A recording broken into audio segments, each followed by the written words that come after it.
one of the VALVEcampus organizer. Today, talk about the most important standard for coatings for corrosion protection for carbon steel structure. The last minutes of presentation will be the question and answer part. Please write your question in the chat box. It is now my pleasure to present Carlo del Rosso, owner of the Rosso Vernici. Thank you so much and have a good webinar. Thank you very much, Virginia, and thank you, VALVEcampus, and welcome to all of you. I'm Carlo del Rosso. First of all, let me say that we embrace the VALVEcampus philosophy in making training and disseminating the knowledge. We strongly believe in the exchange of knowledge to create important links with our customers. Not only sales, but also information. Only this way we can think to growing together with our customer. Your and our daily job is to be sure that you can offer and give your customer what they want and need. As for painting procedure, we can assist you in defining the system, in making sure that the products that are requested are available in the quantity and the time necessary to fulfill your order on time, or the order of your job quota, of course. Our rules is to make information and product available, and in some cases finding alternative approved by contractors. We have all major products in stocks and can make any color, even in small quantity, just in time. Jotun, present with its own branches all over the world, has technicians who work directly in the field who can help us with any necessary clarification. Furthermore, Jotun has a team of specialists who work alongside the main engineering company and the main contractor from all over the world in the drafting of the painting specification. Since the ISO 12944 standard is a guideline for painting system, understanding it correctly is essential to avoid misunderstanding, and it's also useful for better understand the request for anti-corrosive protection with painting products. Now, I'll finally have the pleasure to give the video to Angelo Susani, Area Manager Jotun Italia and the NACE first level. Thanks, Carlo, and good afternoon at everyone. I am Angelo Susani. I am Area Manager for Jotun Italy. I am NACE third level certified inspector. And today, I'll try to give you some information regarding the new revision of the ISO 12944 standard. And let me thanks first of all VALVEcampus for this opportunity. And we can here there is some information for the reason why associated to VALVEcampus and become a member. The agenda of today include 9 points that coincide with the same number of parts that make up the standard. So the first part is a general introduction of the standard. And for your information, ISO 12944 is one of the probably the most important international standard for the protection of steel against corrosion using a paint system. This presentation provides information about the revision of the new version of the standard that is out from 2018. The standard is designed to provide guidance to architects, engineers, specifier, applicator, and other parties in the application of coating to steel. As I've already said, the standard is cover 9 parts and touch environment classification, protective paint system, laboratory test method and system, and test method for offshore structure. The first part of the standard define the general introduction, define the overall scope and give some basic terms and definition used in the standard included the durability. Durability is expected lifetime to first major maintenance. What does this mean, first major maintenance? The standard define as first major maintenance, the painting would normally needed to be carried out for reason of corrosion protection once about 10% of the coating have reached RI3 as defined in ISO 40628 part 3. The standard is used for the assessment of degree of rusting in a defined area by means of pictorial standard. This requirement may be applied to the whole structure or to a representative section of the structural steel. As you can see, the difference between the last revision and the new one is the introduction of a new class of durability, the very high, that provide a expected lifetime above 25 years. We don't have big difference in the other level. We have some little difference between low and medium, but at the end, high durability is the same, above 15 years up to 25 years. It is important to highlight that durability range is not a guarantee, because for the same definition in the standard, guarantee time is a technical consideration planning parameter that helps the owner setting up maintenance program. It is important not to confuse the two definitions. The second part of the standard, the classification of the environment, describe and define the corrosion stresses produced by the environment, atmospheric, water, or soil. Those environments are based on the mass or thickness lost by standard specimen and describe typical natural environment. We will say in the next slide the means of loss of mass.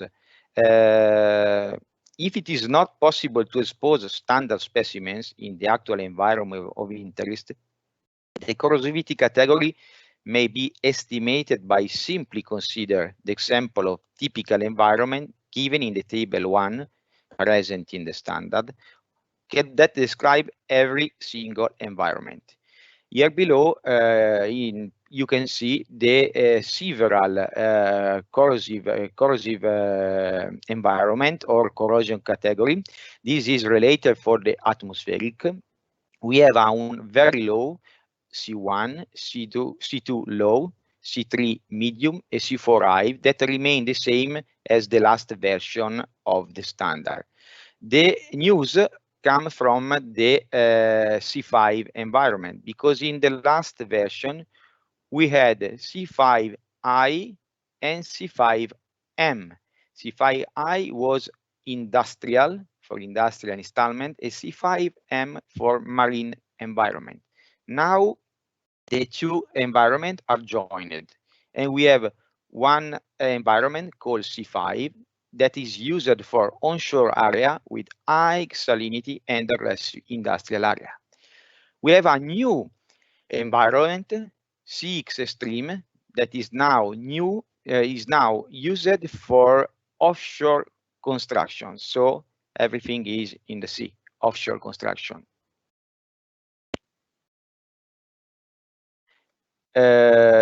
The new category 6 is exclusively for offshore environment. There is a big difference between C5 and 6 in terms of mass loss per unit surface. As I explained before, you can see in the chart the difference between the loss of mass or loss of thickness between C5 and 6. So you can understand the extreme corrosivity of the 6 environment. Then we have a new classification also for the immersed structure and underwater structures. The past version of the standard provided three environments at the end. IM1 for fresh water, IM2 for sea or brackish water, and IM3 for soil. IM4 is a new environment for sea or brackish water used exclusively for offshore application. You can see in the same chart some example of environment and structure to be considered with the defined class. We have a river installation for IM1 or hydroelectric power plant, immersed structure without cathodic protection for IM2, IM3 could be polyethanes or steel piles, and IM4 immersed structures with cathodic protection. The part 3 of the standard deal with the basic criteria for the design of steel structure to be coated by paint system in order to avoid premature corrosion. At the end, it gives example of appropriate and inappropriate design, indicating how problems of application, inspection, and maintenance of paint system can be avoided. For example, accessibility. Steel components should be designed to be accessible for the purpose of apply, inspecting, and maintaining the protective paint system. Gaps should be avoided since they are potential point for corrosion attack arising from retention of moisture and dirt. The same thing it is for surface configuration on which water can be trapped. We don't avoid to make a swimming pool. Surface imperfection shall be removed in accordance with the preparation grade. In this case, we can use as standard ISO 12944 part 3 that recommend to round welds. Regarding the edge for high and very high durability, it is request a grade P3 of treatment. P3, for example, for the edge mean 2 mm minimum of radius of edge, and at the end to remove as possible surface imperfection. Also, this standard ISO 18501 part 3 is a pictorial standard, and you can see some example in the slide. Bolts, nuts shall be protected against corrosion to the same durability as the corrosion protection of the structure. Type of substrate and surface preparation are discussed in part 4. We have different types of substrate that can be protected according to ISO 12944 2018. We have carbon steel, we have thermally spray surface, and we have hot dip galvanized surface. We have other substrates mentioned in the standard as zinco electroplated or shell dies, but it's usually more difficult to talk about it since are less common in the market. That is very important is notice that stainless steel, aluminum, and other alloy are not considered in the standard. So please remember, coating system for stainless steel C5 or 6 or C4 doesn't exist. Okay, if you need some guidance for coating system on stainless steel and aluminum using very high or extreme corrosive environment, you can find help in NORSOC M501.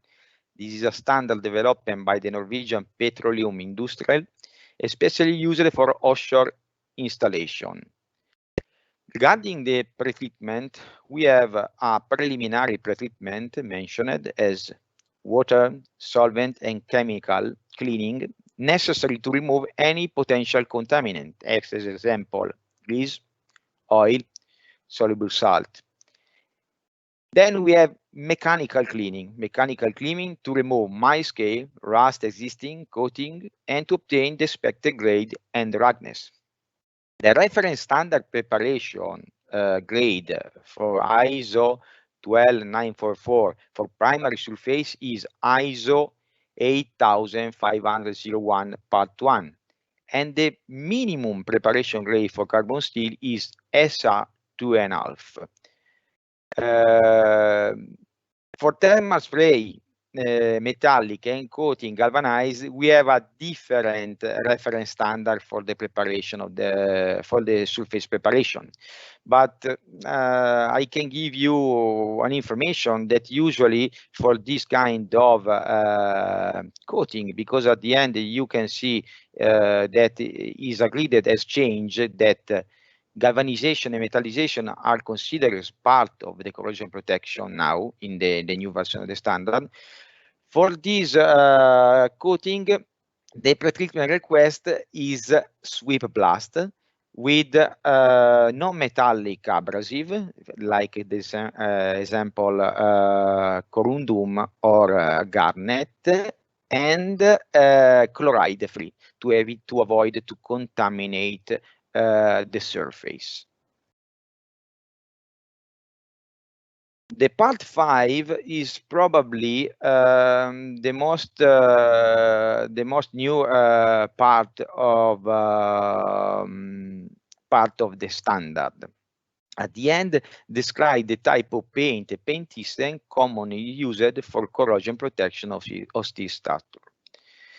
Based on the corrosivity category, various examples of paint system, which are informative in nature chemistry of the coating, are given in 8 chart. We have a chart for all the environment mentioned in the ISO 12944 in this part, in part 5, with the exception of CX and IM4 that are mentioned in part 9. So we have a chart for C1, for C2, C3, C4, C5, IM1, IM2, IM3, and one for hot degalvanized and one for thermally sprayed. Here you have the example. We have the chart summary. This is not one of the table, one of the 8 table say before. This is a summary, and we have some information regarding the coating system to use according to the environment request. We have information regarding the durability. You can see in the first line of the chart, low, medium, high, and very high. We have already explained the meaning. We have information regarding the type of the primer. At the end, we have 2 types of the primer to consider.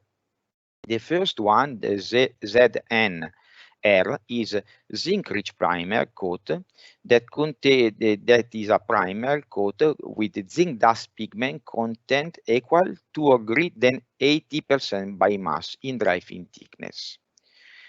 The second one is miscellaneous, is other primer that can contain other pigment. If you want an example, is the typical example in the market is zinc phosphate primer. Then we have information regarding in the third line regarding the binder, the resin that this is part of the coating. We have several examples regarding the zinc rich. We have inorganic ethyl silicate inorganic coating. We have epoxy. We have also polyurethane that is not very common for zinc rich. And regarding miscellaneous, we can have epoxy, polyurethane, inorganic, acrylic, or alkyd.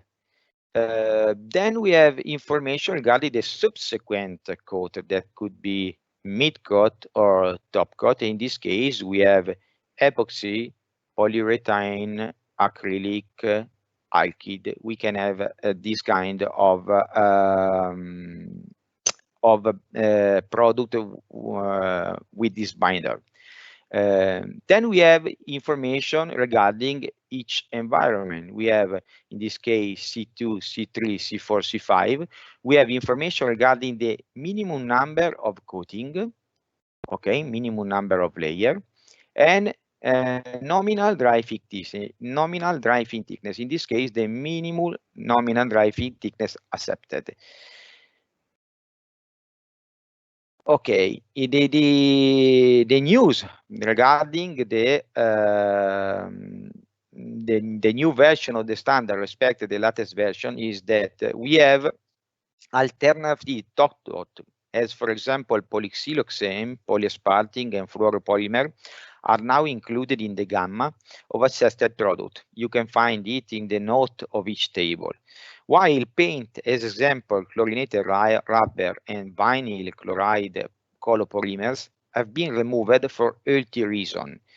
These products have a high level of volatile organic compound at the end solvent, and the new rules and laws are reducing the amount of permitted emission. It is for this reason that paint manufacturers are pushing a lot with product with solvent free, so with high solid volume, 98 and 99%, to avoid emission of solvent in atmosphere. Then we have information regarding the number of the paint, the number of the system, the number of paint system has been reduced, as well as in some cases the minimum dry fin thickness and the number of layers. Regarding that, consider that the 2007 version C4 environment included 16 coating system, while now there are 11 options. Other information regarding the minimum coating and now the new revision of the standard provide a well-defined number of layer and minimum thickness. Essentially, to comply with the standard, will be necessary to fulfill completely this parameter. There are some exceptions because, example, new innovative coating technology and proven system not fulfilling the minimum number of coating and fin thickness can be accepted. But in this case, field performance evidence and track record shall be documented. The part 6 of the standard is described the specific laboratory test method and test condition for the assessment of the paint system. This is a very technical part of the standard. In any case, in the table below are shown the test procedure and duration for atmospheric corrosivity category. So you cannot find here the information regarding the test required for submerged and submerged in water and in soil coating system. Here you can see the test request. You have test regime 1 that are named atmospheric test, and you have for each environment and for each durability, we have water immersion, water condensation, and neutral salt spray. That is the most important test for the corrosion protection. As you can see, in this case, we don't have any hour of test required for water immersion. It's clear because these environments are all for atmospheric exposure. In the last column, you can find test regime 2, and this is the news respect the oldest version of the standard. The news because this test has been introduced for C4 very high durability, for C5 high durability, and for C5 very high durability. This test is also the test used for the CX environment. To give you some information regarding the test, please see the draw in the bottom of the slide.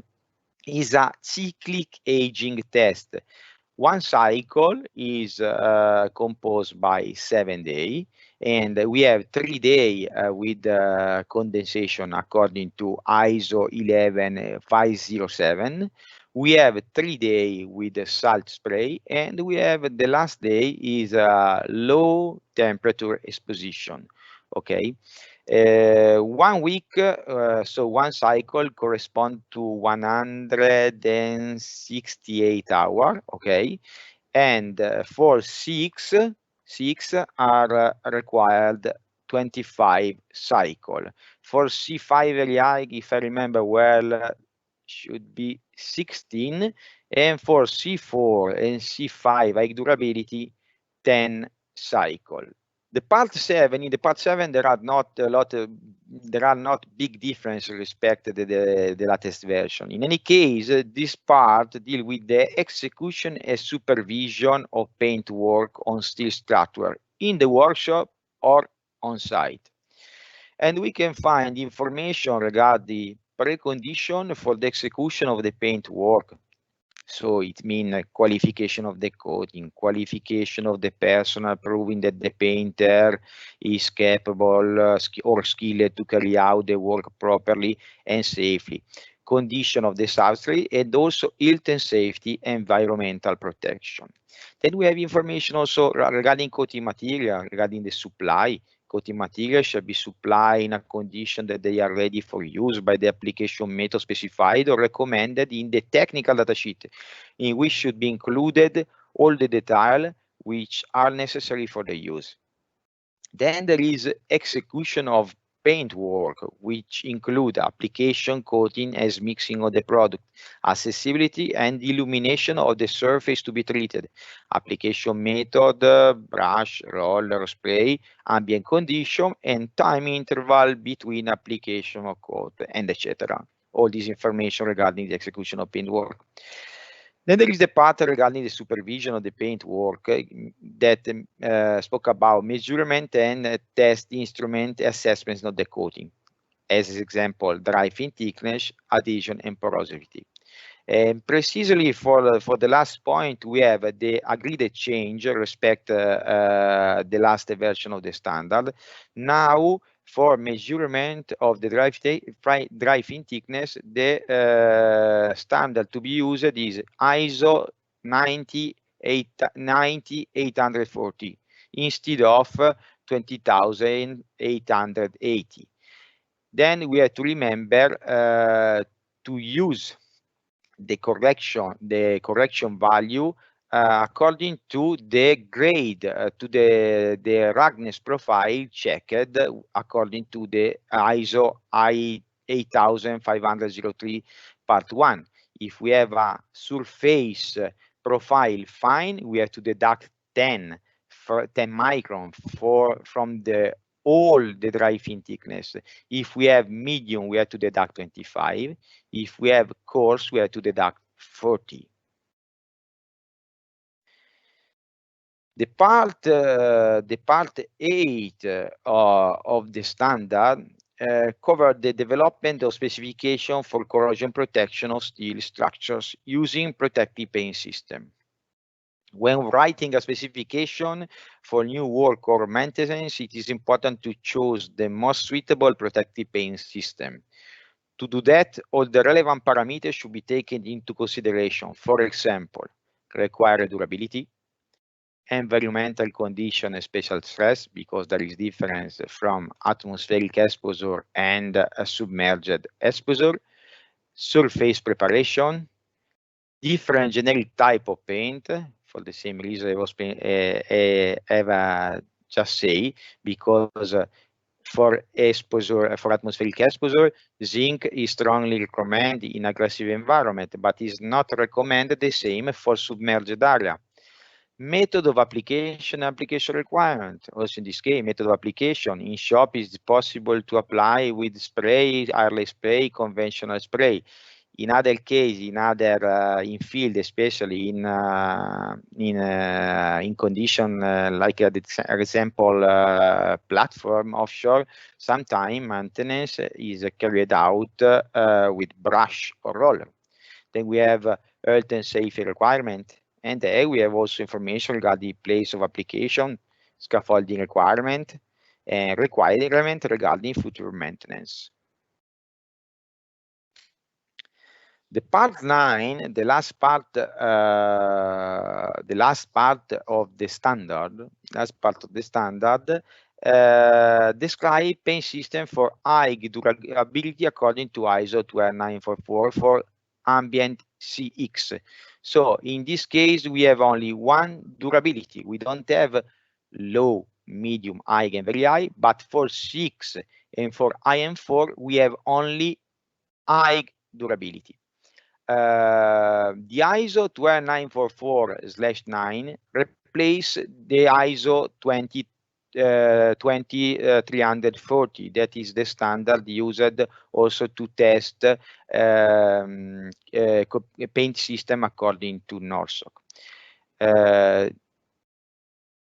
I give you some information regarding CX in this slide.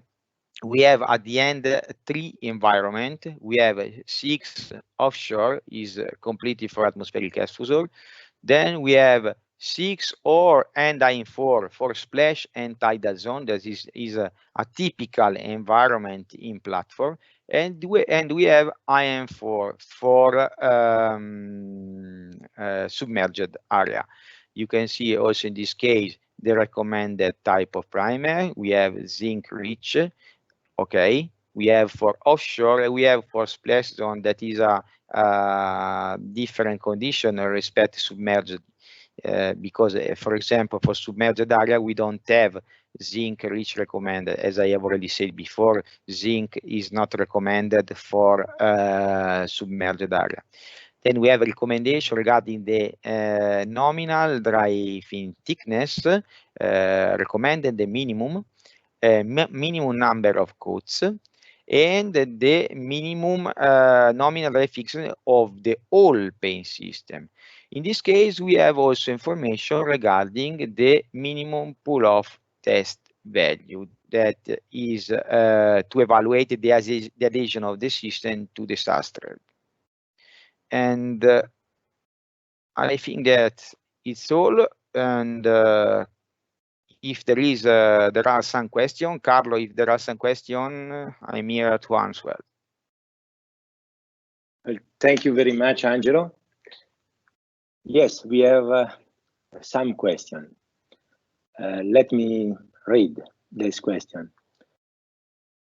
So, have Jotun a catalog or guideline with a summary of the cycle approved in accordance to ISO 12944? Well, yes, I confirm that we have a very well done brochure where Jotun summarize all the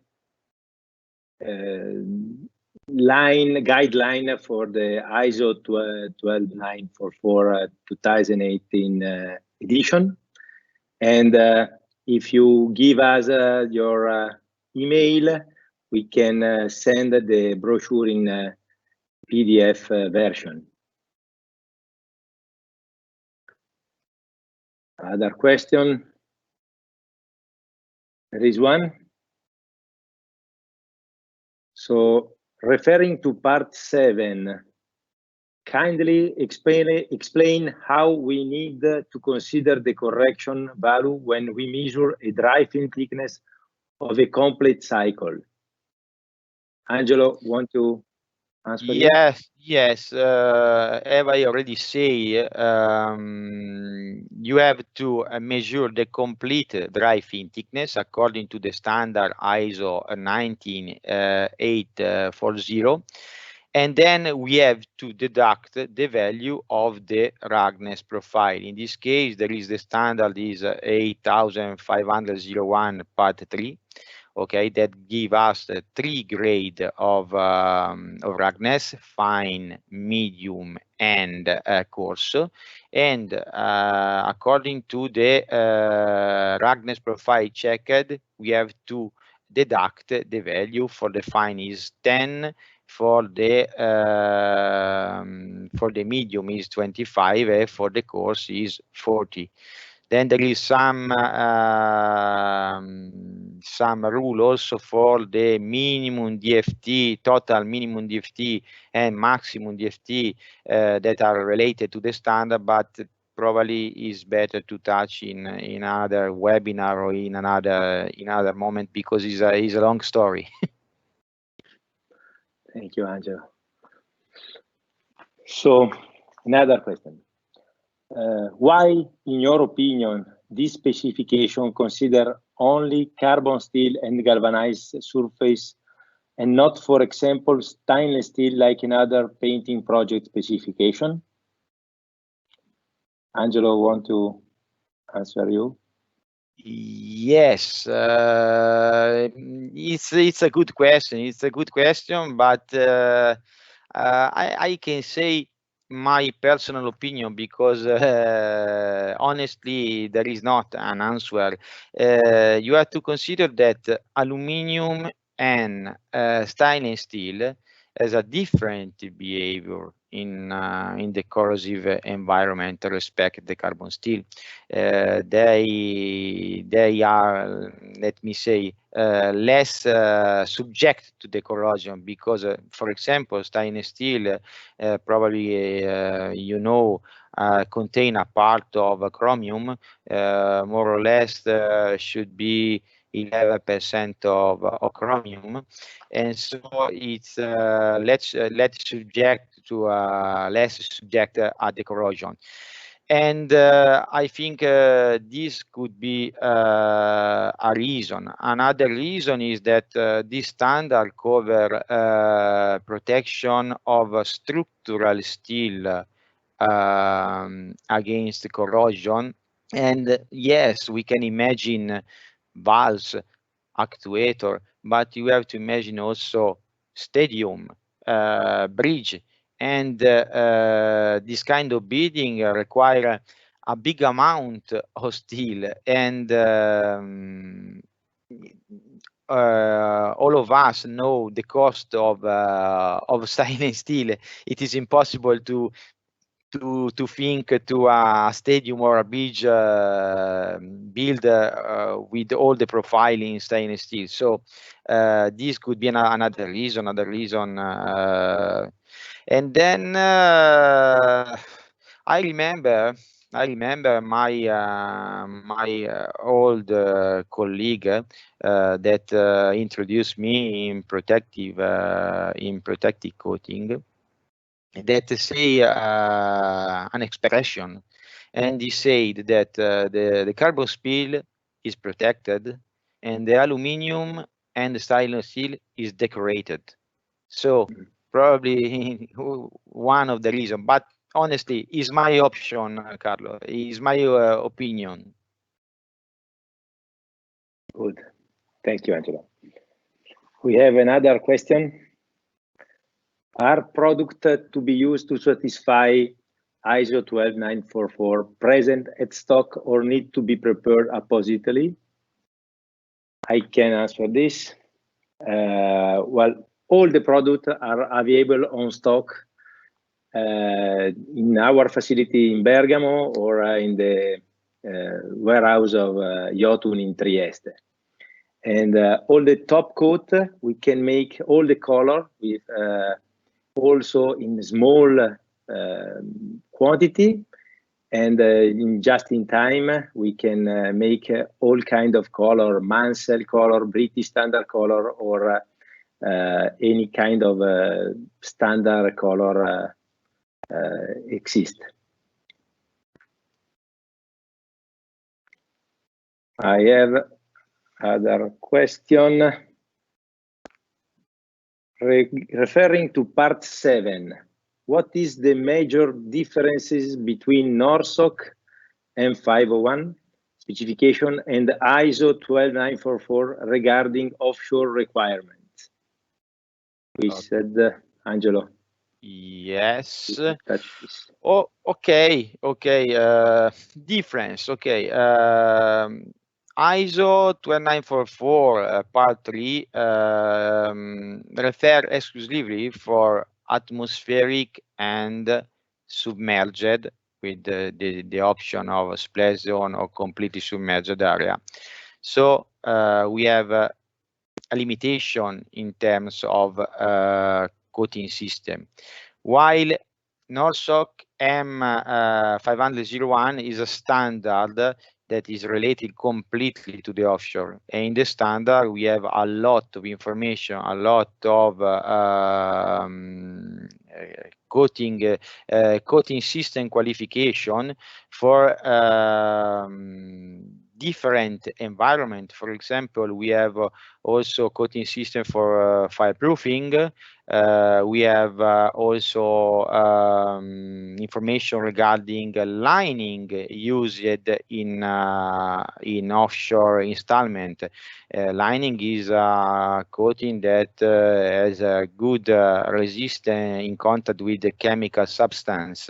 And we have also something related to medium high temperature, and something regarding corrosion under insulation that, for example, are not mentioned in ISO 12944.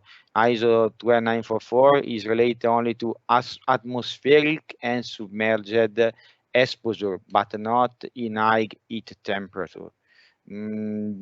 If I have to define in two words, NORSOC is surely more complete for offshore respect ISO 12944 part 9. But at the end, you have to consider also that the test required for the qualification of the coating system or the ISO 12944 part 9 and ISO and NORSOC M501 system 1, that is the system for the atmospheric exposure, the tests required are the same. So for the atmospheric, we are talking about the same things. Okay, thank you, Angelo. Somebody asked also if there are any limitation about colors. Well, in ISO 12944, all the final product, or the top coat, is always a polyurethane or epoxy product, so we have no any limitation to make color. The limitation is when we have a paint system for high temperature or contact with high corrosion products. So, Carlo, if I can add something about this question, it's important also, there are no limitation regarding RAL, Mansell or British standard color. We can have some limitation with metallic shade, because metallic shade is a difficult topic, because today there are a lot of architects that like metallic shade, curtain color, but the problem of this product is not to apply in shop, but for the maintenance in field, because you can have risk to have a different color applying the product by spray and applying by roller and brush. And as you know, when you move a big building, a big piece of steel for a bridge or for a stadium, you can imagine that outside of the shop to the place to install it, it is possible to have some damage, and you have to repair the damage. And sometimes with this kind of with this kind of color, you can have problem. Also for the touch-up, of course. Has arrived another question. They ask, referring to part 5, kindly explain what Jotun proposed in order to satisfy, for example, ambient C5 high duration, in particular related to number of hands product to be used and thickness required. Well, I think that As Angelo said, the number of hands and the product type are mandatory to comply with the new review of the ISO 12944. We have a wide range of products that comply with the standard, and there are only one product. There are a lot of systems. The owner can change or can choose the right paint system for him.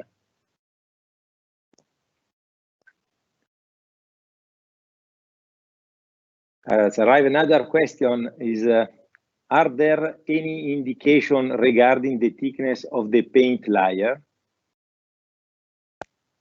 Want to you? Yeah. There are indication regarding the thickness of the paint layer, because in the part 5, I have already explained before, there are indication regarding the minimum thickness accepted. Okay, and so especially regarding the primer and the total dry fin thickness. There are no indication, for example, for the thickness of the mid coat, top coat. It is important at the end to reach the minimum thickness requested by the standard.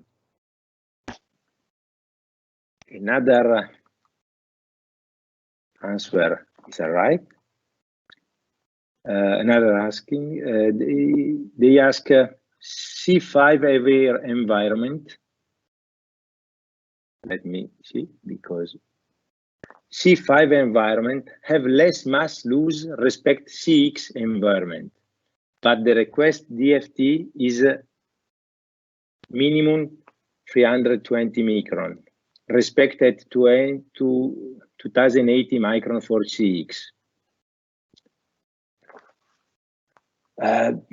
Angelo, good question. Yes, Good question. Okay, the reason probably is because, as I have already said before, CX environment is only high durability, while C5 environment is very high durability at 320 micron. If you check the maximum thickness for C5 environment in high durability, you will see that is 280.